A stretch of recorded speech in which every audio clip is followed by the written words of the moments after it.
¿qué proceso o qué me afecta o me determina la filtración glomerular? Pues la tasa de filtrado glomerular, que se puede ver afectado en procesos patológicos.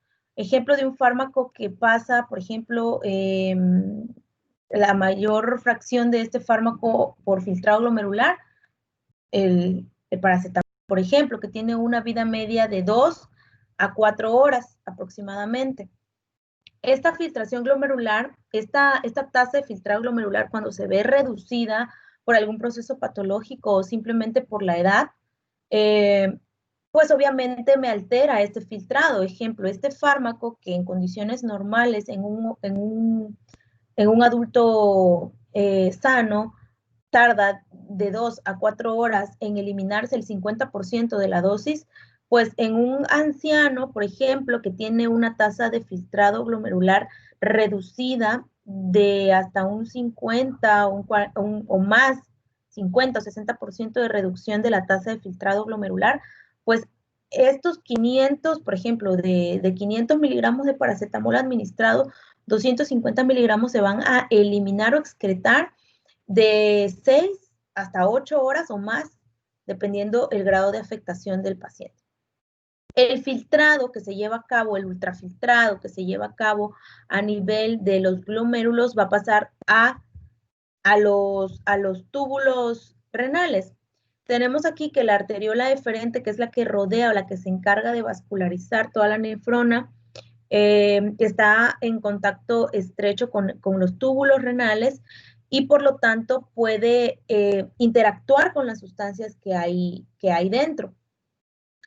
En este proceso de secreción tubular, este proceso está dado principalmente en el túbulo proximal.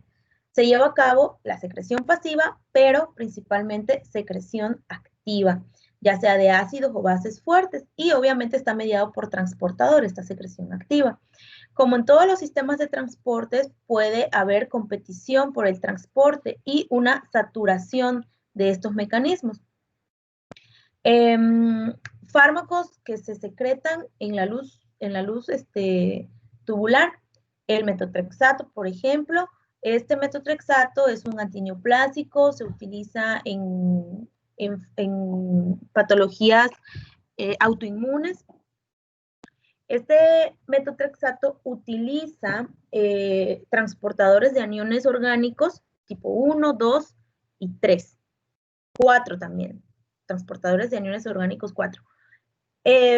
Por ejemplo, con el ácido acetil salicílico, pudiera decirse que hay una competición, sin embargo, el ácido acetil salicílico solamente utiliza los transportadores de aniones orgánicos tipo 3. Entonces, no va a haber una saturación de este mecanismo, ya que utilizan un transportador distinto, de la misma familia, pero distinto. Ok.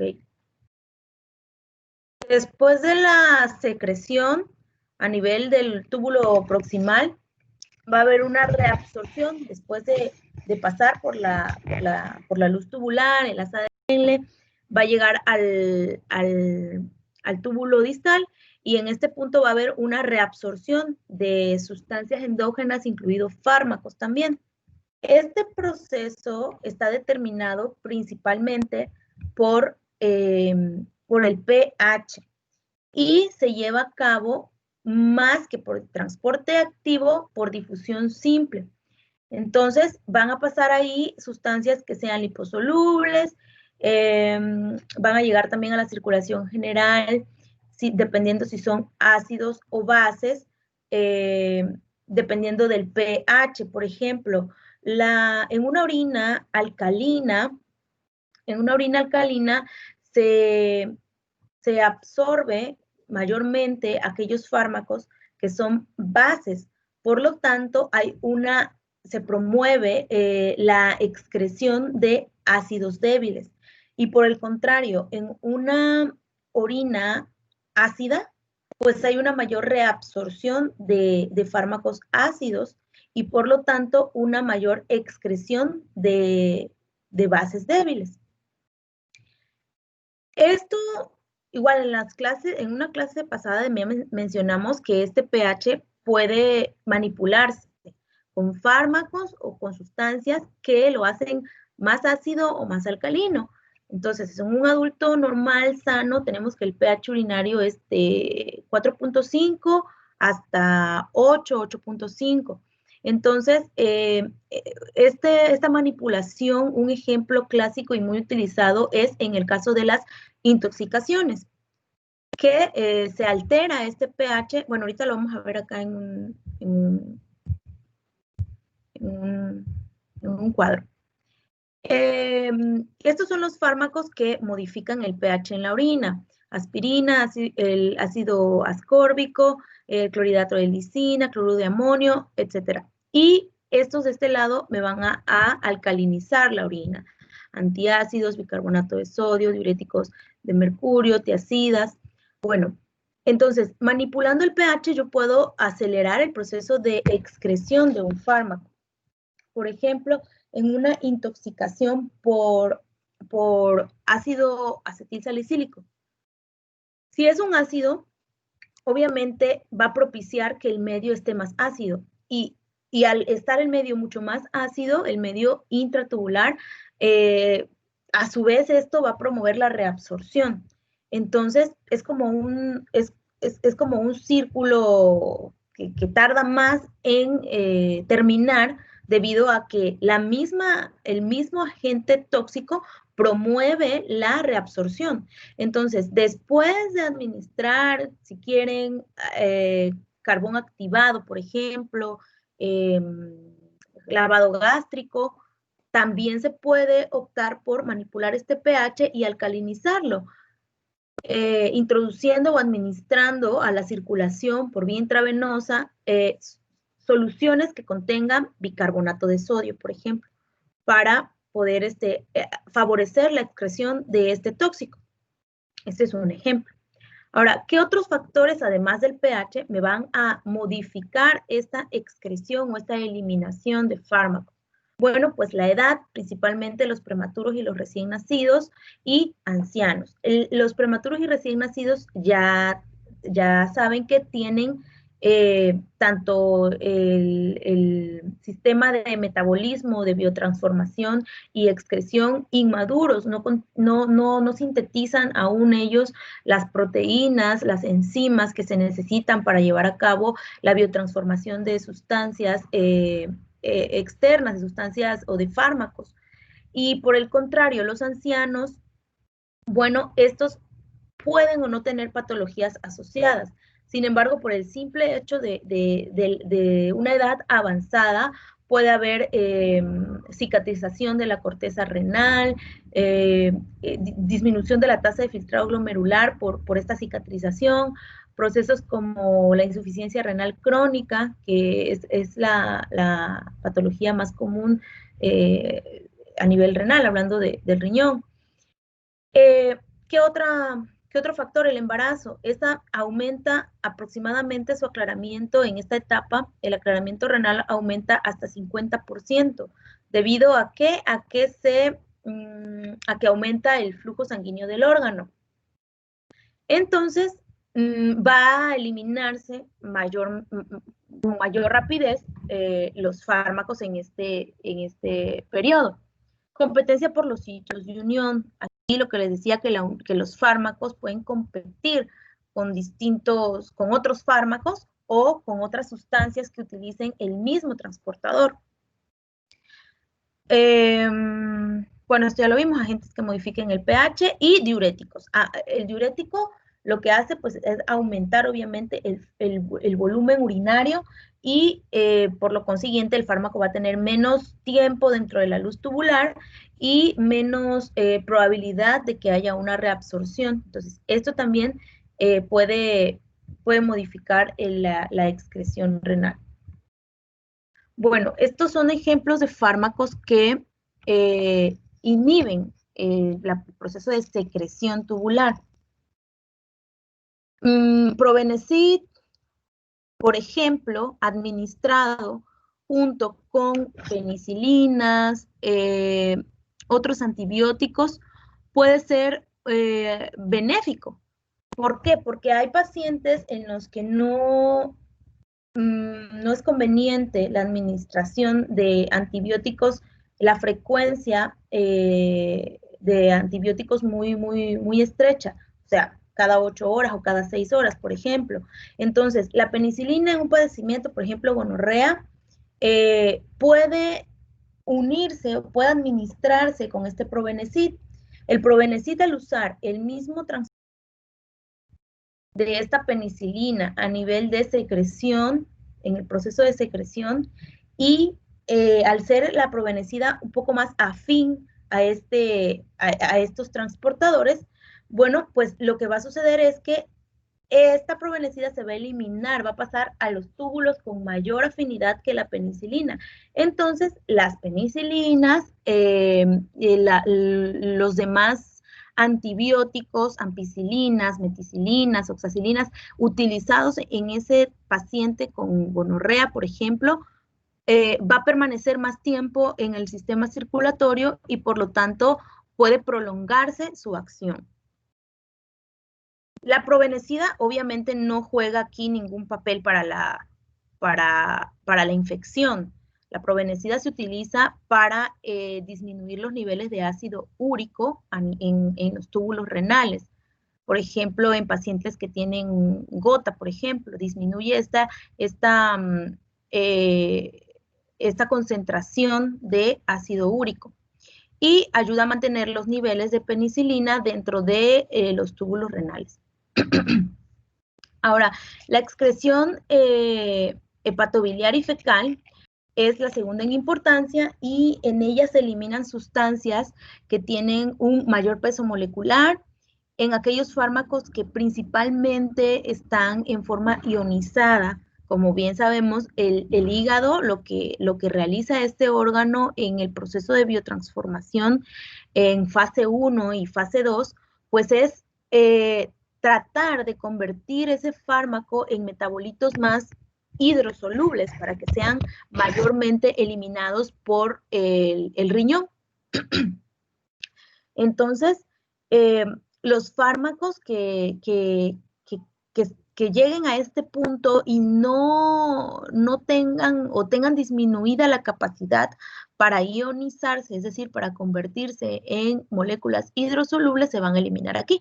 Metales pesados, ioduros, bromuros, alcaloides, algunos ácidos y bases orgánicas, sean débiles o sean fuertes también. Recuérdense que este débil o fuerte hace referencia a la capacidad para ionizarse. Bueno, los principales metabolitos o conjugados que llegan a la bilis son conjugados o moléculas que se acoplaron con ácido glucurónido, principalmente en la fase 2. Entonces, específicamente estos compuestos o estos compuestos o estos metabolitos pueden entrar a este sistema llamado circulación enterohepática. ¿Por qué? Porque tenemos que los fármacos pasan dentro del hepatocito por estos transportadores que son transportadores de aniones y de cationes orgánicos. Estos transportadores que están presentes en la membrana sinusoidal del hepatocito se encargan de transportar las moléculas adentro de este.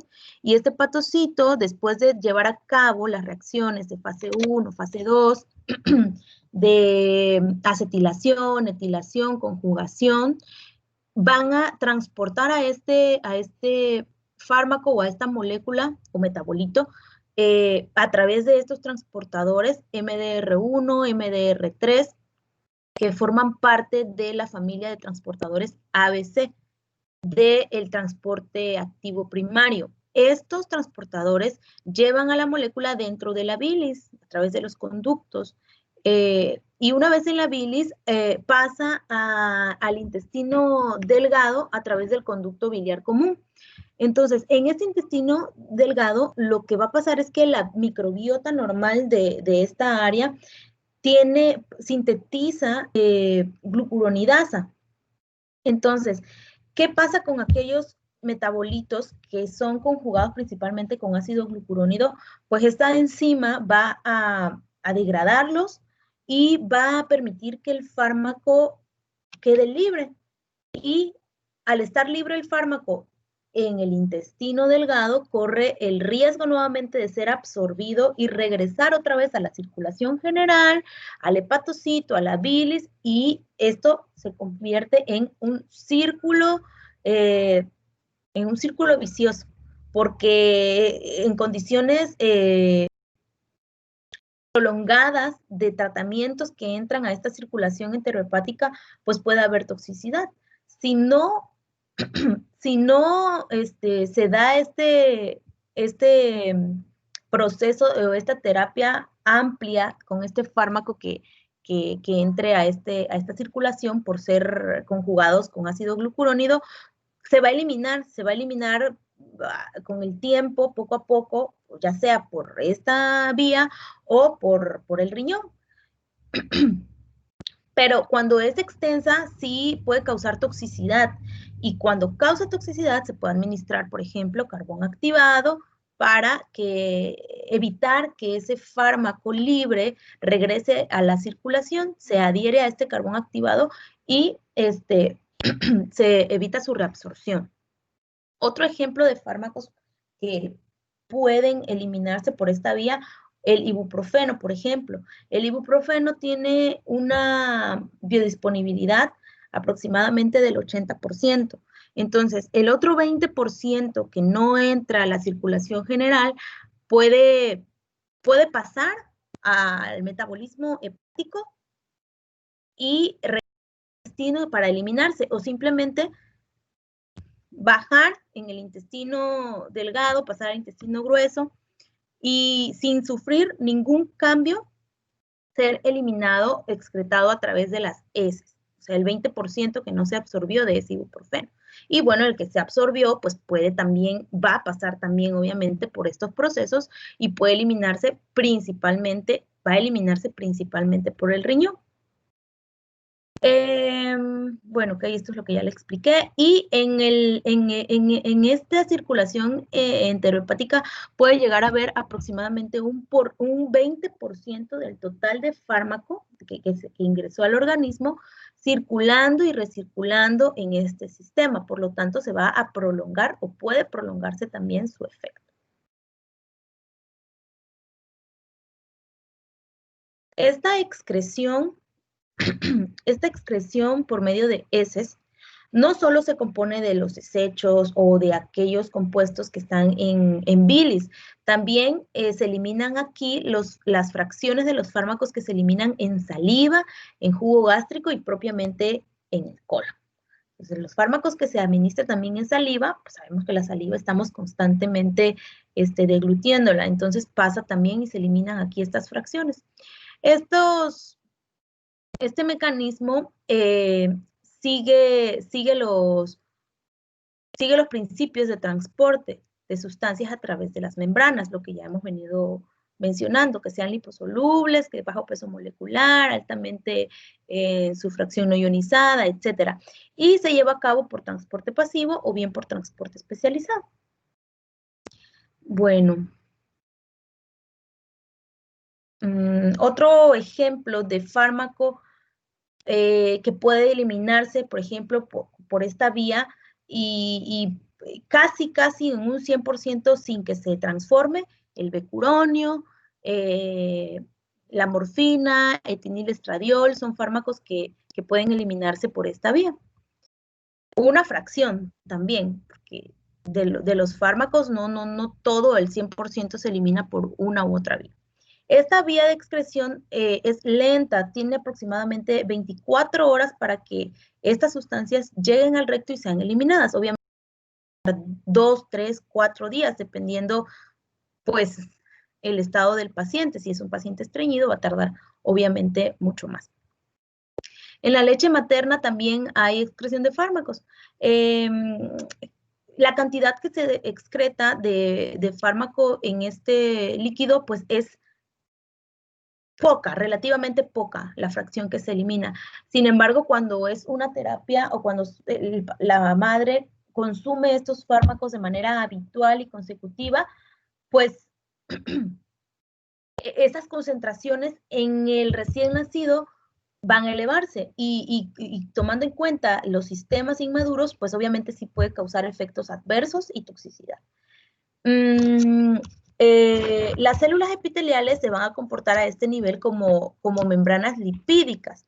Entonces, dependiendo si las drogas tienen o los fármacos tienen un coeficiente de repartición lípido-agua adecuado, pueden o no atravesarlas.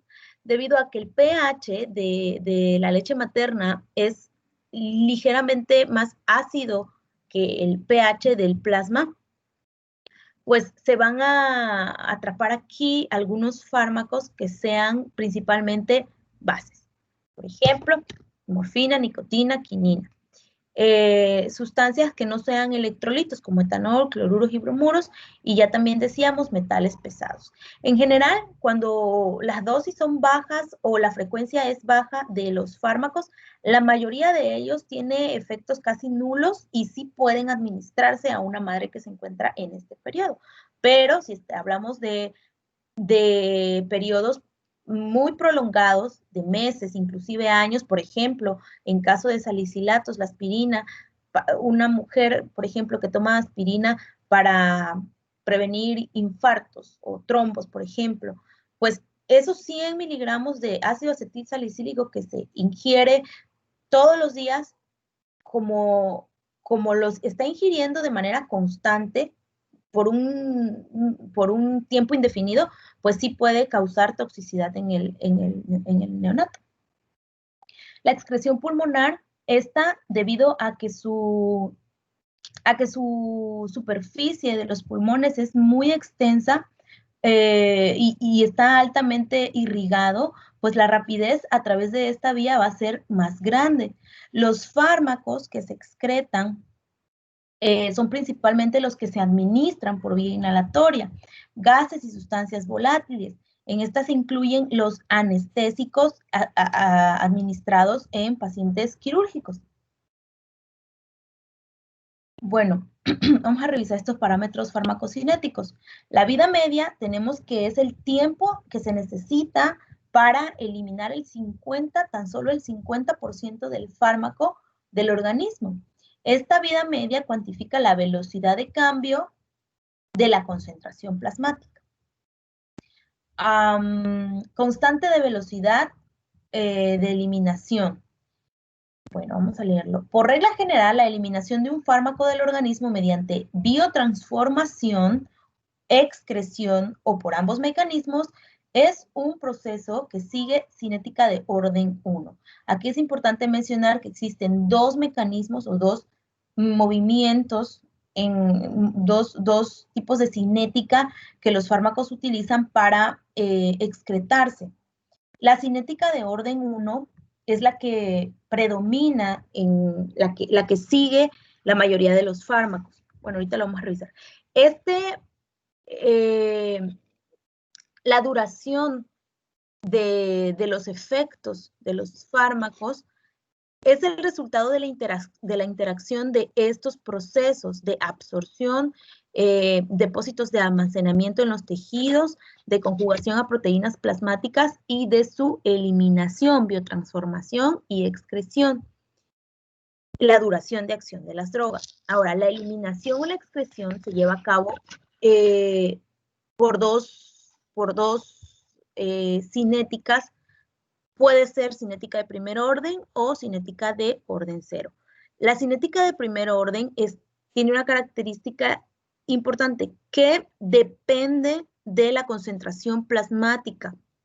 Entonces, la velocidad de eliminación va a ser mayor cuando las concentraciones en el plasma del fármaco sean mayores. Entonces, si un fármaco, por ejemplo, está concentrado, altamente concentrado, en teoría esa primer fase de eliminación va a ser rápida. Por ejemplo, aquí tenemos 100 miligramos de concentración en el plasma de un determinado fármaco.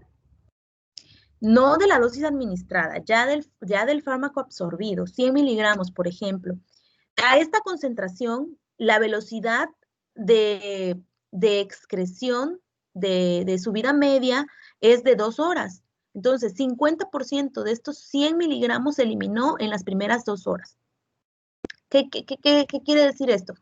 Que subida media de este fármaco es 2 horas, pero al ser una cinética de primer orden, en las próximas horas no se va a eliminar la misma cantidad de fármaco. En las siguientes 2 horas se va a eliminar otra vida media de estos 50 miligramos, es decir, la mitad, 25 miligramos, por ejemplo. Entonces, tenemos acá abajo, podemos rellenar esta tablita que me dice que, obviamente, a la hora 0 tenemos los 100 miligramos en el torrente sanguíneo. A las 2 horas ya disminuyó o excretamos el 50% de estos 100, que son 50 miligramos. Aquí tenemos ya la vida media. A las siguientes 2 horas vamos a excretar 50% de estos 50 miligramos. Tenemos 25 miligramos. A las 6 horas se van a excretar, o sea, de 4 a 6, se van a excretar otro 50% de estos 25 miligramos. Y así sucesivamente. Entonces, el tiempo de excreción se va a prolongar. De 8 a 10 horas se va a eliminar la mitad de 6. De las 10 a las 12 horas se va a eliminar o excretar la mitad de 3.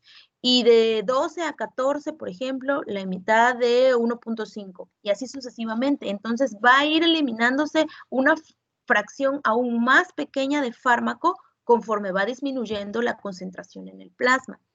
En esto difieren estas dos gráficas. La cinética de orden 0 es distinta, ya que esta no va a depender de la concentración en el plasma del fármaco. Aquí se va a eliminar una cantidad constante en una unidad de tiempo, sea minutos, sea hora, etc. La mayoría de los fármacos sigue una cinética de orden, de primer orden. Y algunos de los fármacos, pocos que siguen una cinética de orden 0, son la aspirina, la fenitoína y el etanol. Entonces, la más tardada, se puede decir así, es la de primer orden, porque depende de las concentraciones plasmáticas. Entonces, en esta gráfica de orden 0, tenemos ahora una concentración plasmática de 130 miligramos en 100 mililitros de plasma. Entonces, esta, a diferencia de la otra, es lineal, porque la cantidad de fármaco eliminado es constante, no va a depender de esta concentración del fármaco en el plasma. 130 miligramos de un fármaco X, a las 5 horas, por ejemplo, se va a eliminar la mitad de este fármaco. Vamos a eliminar 75 miligramos de este fármaco en 5 horas. Si yo divido estos 75 entre 5, pues me da que cada hora se eliminó 15 miligramos. 15 miligramos de este fármaco. Entonces tenemos aquí 150 miligramos, que es la dosis que inicialmente llegó al torrente sanguíneo, y a la hora 15 miligramos. A la siguiente hora se eliminó otros 15 miligramos y así sucesivamente. Tenemos que el resultado es una gráfica lineal y en teoría es más rápida porque siempre se va a eliminar la misma cantidad de fármaco aunque las concentraciones vayan en decremento, vayan disminuyéndose. Bueno, el aclaramiento. El aclaramiento no es otra cosa que la capacidad de un órgano, de un organismo, para eliminar fármaco de la circulación sistémica. Para este concepto o este aclaramiento de un fármaco es importante para las terapias que son largas. Por ejemplo, pacientes con cáncer que requieren de tratamientos prolongados, en los cuales se requiere también un equilibrio entre la dosis que ingresa y la dosis que sale, que excreta ese paciente. Para esto se realiza una fórmula con el fin de poder nivelar estas dosis, las dosis de egreso con las de ingreso. Tenemos que, recuerden que el fármaco que sufre principalmente un cambio en las concentraciones es el fármaco no unido a proteínas plasmáticas, ya que el fármaco unido a proteínas plasmáticas relativamente permanece constante. Entonces, la fórmula para calcular este aclaramiento es la siguiente. Aclaramiento va a ser igual a la concentración del fármaco en orina por el volumen urinario en mililitros por minuto entre la concentración del fármaco en sangre. Esto se puede utilizar no solo para conocer la excreción o el aclaramiento de los fármacos. Por ejemplo, una medida muy utilizada es la depuración de creatinina en una orina de 24 horas, que se utiliza para muchas veces para determinar, aunado a otros parámetros, el nivel de insuficiencia renal en un paciente. Por ejemplo, la glucosa, que es una sustancia que prácticamente no se elimina en pacientes sanos a través de la orina. Entonces, esta fórmula, la concentración del fármaco en orina, que es 0, por ejemplo, de la glucosa, no, en un paciente sano no debe haber glucosa en la orina, pues si ya tenemos aquí un valor de 0, ya sabemos que el resultado total va a ser 0.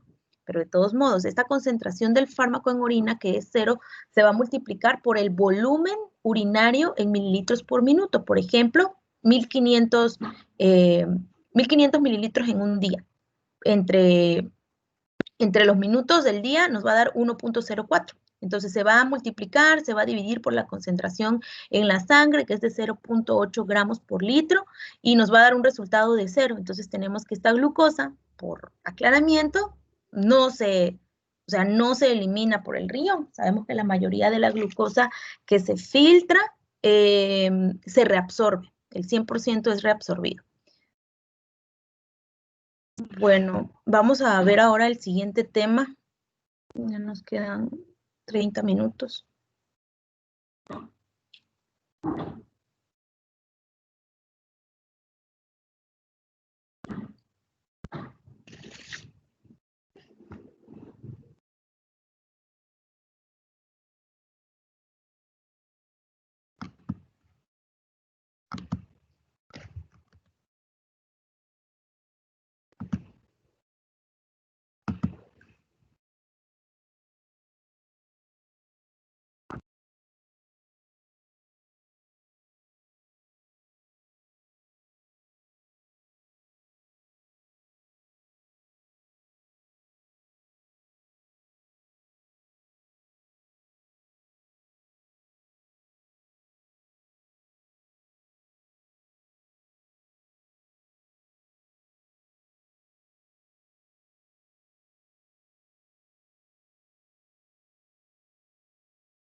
Bueno, continuando con la presentación del doctor, ya vieron, bueno, iniciaron con estos fármacos de acción inespecífica, que son aquellos que no se unen al receptor.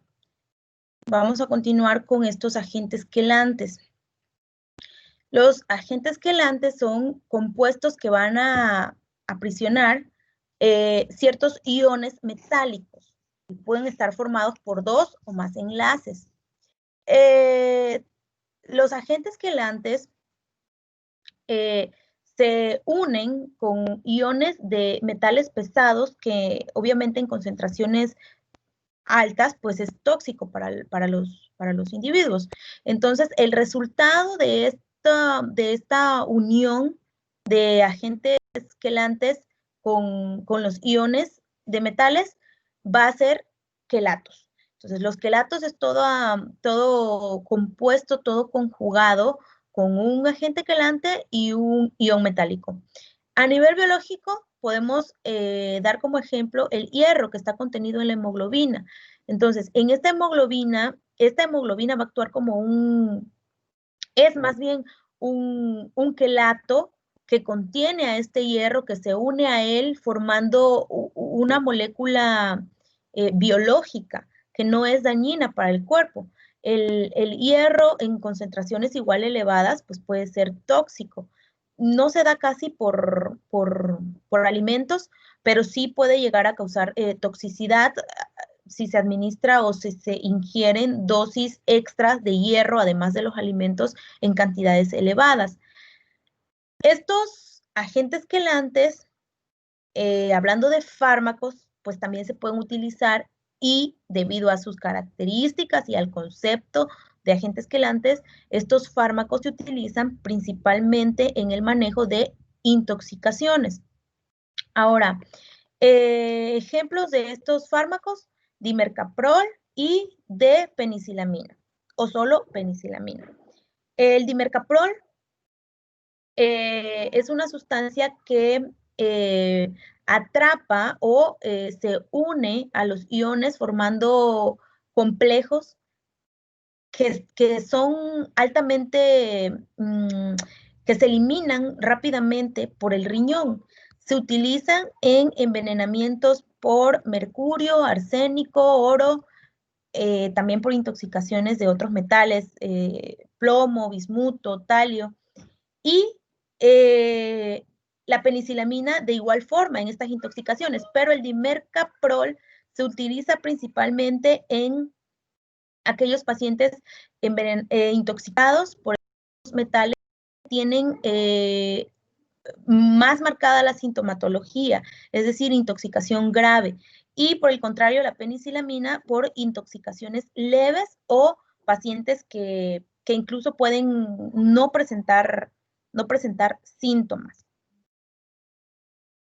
Bueno, otro mecanismo o otro conjunto de fármacos de acción inespecíficas no unidos propiamente a receptores son los fármacos con inhibición enzimática. Las enzimas pueden ser un blanco importante de la acción de los fármacos, pues debido a que llevan a cabo muchísimas acciones catalíticas. Entonces, los fármacos con inhibición enzimática se unen a la enzima inhibiendo su acción, esta acción catalítica. Por lo tanto, el sustrato que inicialmente se unía a esta enzima es acumulado y por lo tanto también hay una disminución en estas acciones que llevaba a cabo esta enzima. Por ejemplo, estos fármacos actúan en estas enzimas. Por ejemplo, la fisostigmina actúa a nivel de la acetilcolinesterasa. Esta acetilcolinesterasa degrada la acetilcolina. Entonces, la fisostigmina se utiliza en pacientes posoperatorios para prevenir o para tratar algunos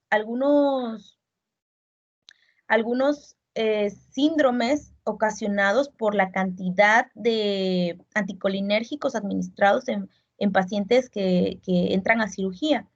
Entonces, ese es el mecanismo por el cual la fisostigmina propicia o favorece la acción de la acetilcolina, inhibiendo la enzima que la degrada. Ahora, la aspirina, el ácido acetilsalicílico, esta actúa a nivel de la ciclooxigenasa, que es la que se encarga de sintetizar en parte prostaglandinas. Y estas prostaglandinas son las responsables en gran medida del dolor, inflamación, etc. Entonces, la aspirina inhibe esta enzima. El alopurinol, por ejemplo, que se utiliza en pacientes gotosos, en pacientes que tienen ácido úrico, se administra para inhibir la enzima oxidasa de santina, que es la que lleva a cabo estos procesos por los cuales se da una síntesis de ácido úrico, de hiposantina a santina y de santina a ácido úrico, que este es el proceso completo. Estas inhibiciones, estos ejemplos de inhibición enzimática pueden ser reversibles o irreversibles. Son reversibles cuando obviamente la enzima va a recobrar su actividad normal pasado un determinado tiempo. Competitiva, bueno, cuando este fármaco se une y deja libre el sustrato que se unía a la enzima. Entonces, compiten por este sitio de unión, por el dominio de unión o el dominio activo de esta enzima.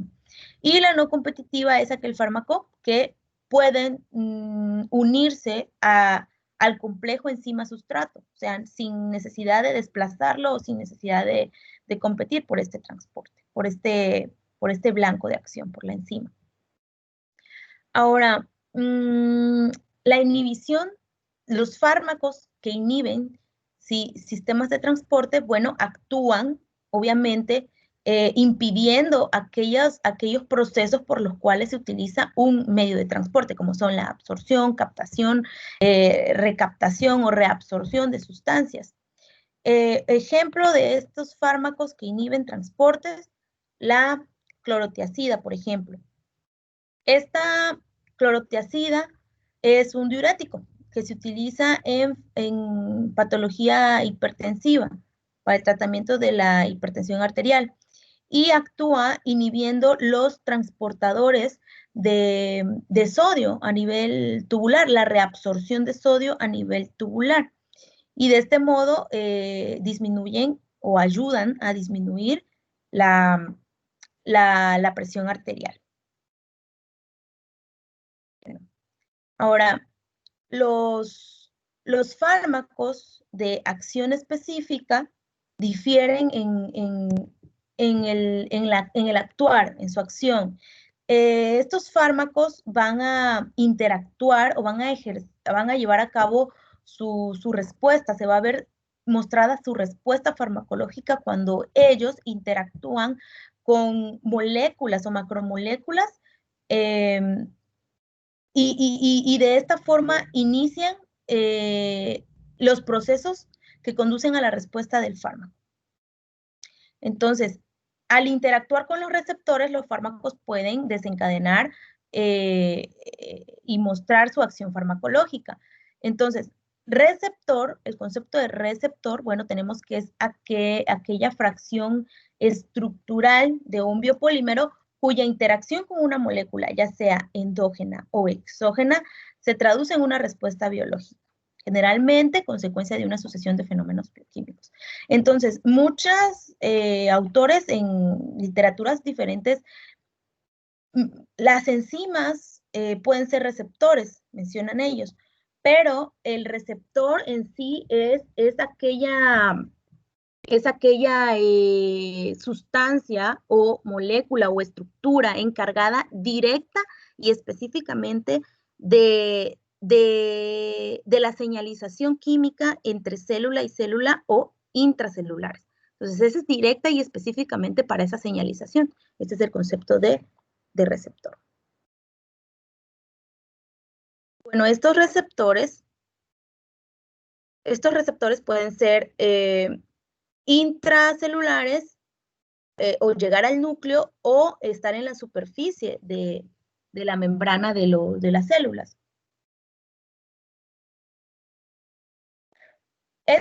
Estos puntos que están aquí se encuentran en el CATSUM. Si tienen la 14ª edición, en la página 20 específicamente. Entonces, los receptores determinan las relaciones cuantitativas entre la dosis o la concentración del fármaco y los efectos farmacológicos.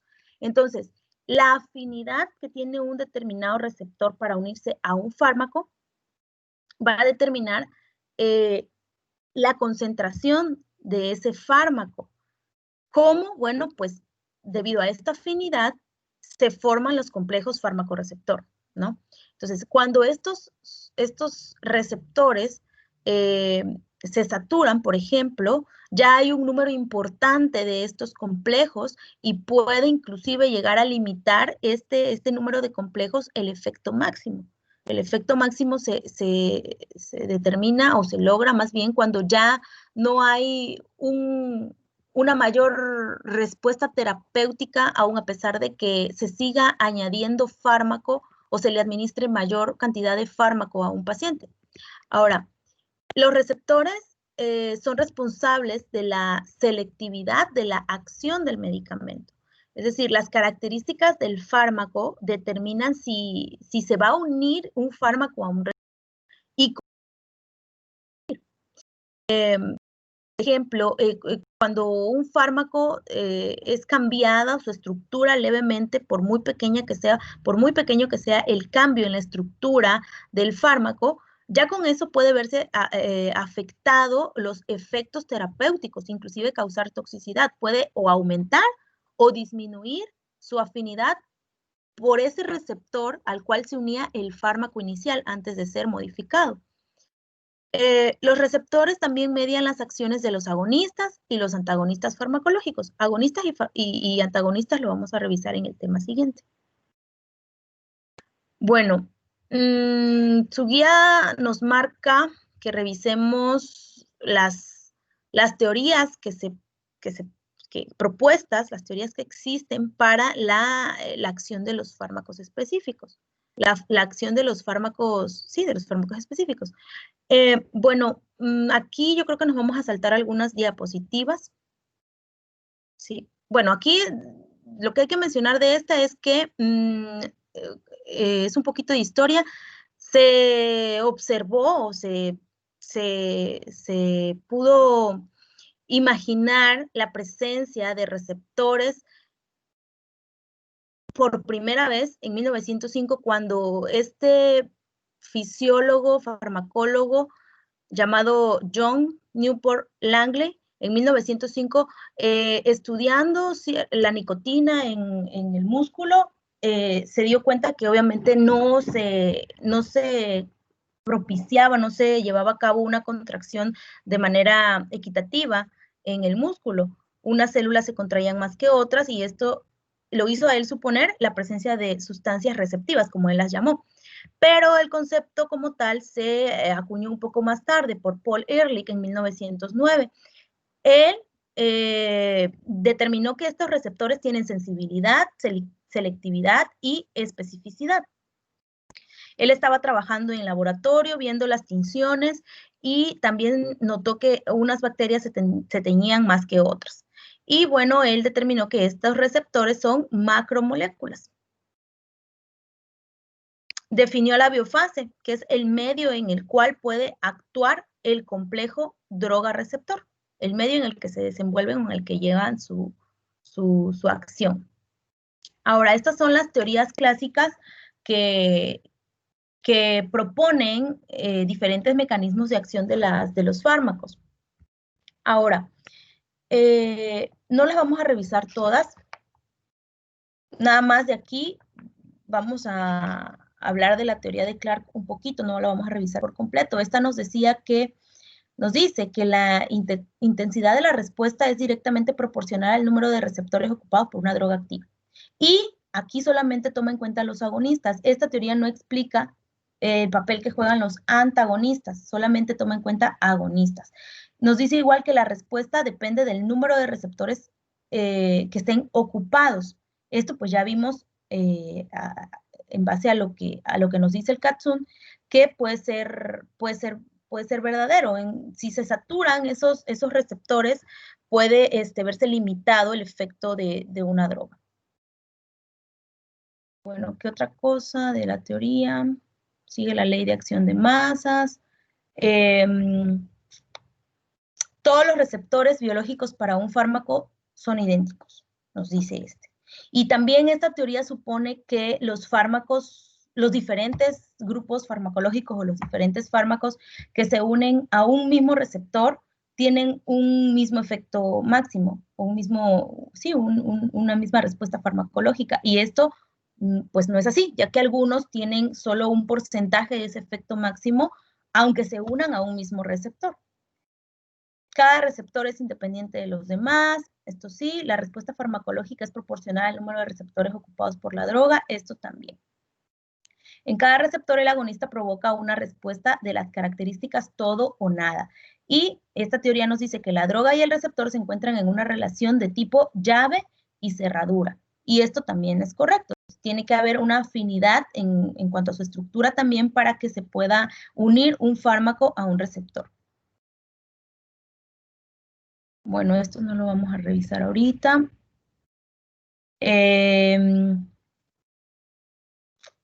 Ok.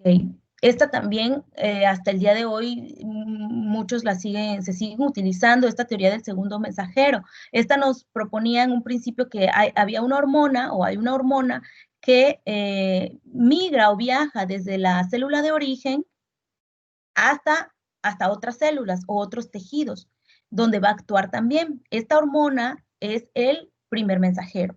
Entonces, en este intracelular, a nivel intracelular, se lleva a cabo un conjunto de reacciones que ocasionan ya sea o el aumento o la disminución del CAM, que en este caso sería el segundo mensajero. Hay otros segundos mensajeros, pero principalmente hablamos del CAM. Bueno, los receptores que principalmente utilizan los fármacos para llevar a cabo su acción son receptores totalmente fisiológicos. Dentro de estos fisiológicos, los más importantes son los unidos a proteína G. Forman una gran familia y la mayoría de ellos utiliza estos receptores y estas subfamilias, porque están divididos, para llevar a cabo su acción. Pueden estar también unidos a canales de iones, a los receptores de tirosinasa y a los receptores intranucleares. Ahora, ¿qué podemos mencionar de estos receptores unidos a proteína G? Bueno, sus características es que atraviesan la membrana con una sola cadena polipeptídica, 7 veces. Tienen 7 hélices alfa. Estos receptores unidos a proteína G también se denominan 7TM, 7 hélices alfa transmembrana. Muchísimos son los receptores que entran en esta familia: muscarínicos, adrenérgicos, dopaminérgicos, serotoninérgicos, opioides, receptores de melatonina, receptores de glucagón, de secretina, de toxinas, muchos ligandos endógenos y muchos fármacos actúan a este nivel. El GABA también se une a estos receptores, el calcio, el glutamato, entre otros. Bueno, ¿cuál es su mecanismo de acción? Tenemos que la proteína en reposo está unida principalmente a guanosindifosfato. Está unida a guanosindifosfato. Esta proteína G se une al receptor y está conformada por 3 subunidades, alfa, beta y gamma. La subunidad alfa es la que se encarga de activarse por medio de este guanosintrifosfato. Entonces, cuando llega el ligando, esta subunidad alfa es liberada y como tal, esta es la porción activa de la proteína. Ahora, esta subunidad alfa tiene capacidad de hidrólisis también, entonces va a hidrolizar, esta es la que lleva el mensaje, se puede decir, la que transduce señales porque es la activa después de que se unió el ligando. Esta subunidad alfa hidroliza este guanosintrifosfato y lo convierte en guanosindifosfato para nuevamente unirse a la proteína. En este proceso, obviamente, ya hay transmisión de información. Bueno, creo que ya hasta aquí le vamos a dejar. ¿Estas diapositivas se las pasó el doctor? No. ¿O se las subió a Teams? No. Creo que no. No, bueno. No, doctora. Ok, entonces creo que estas las vamos a subir. Todo esto está totalmente resumido, obviamente, entonces para conocer un poquito más, pues es mejor leerlo, pero si ustedes gustan, vamos a subirlas para que igual revisen las teorías que principalmente se estudian en este tema. Y el resto de los transportadores. Nada más déjenme descargar la lista.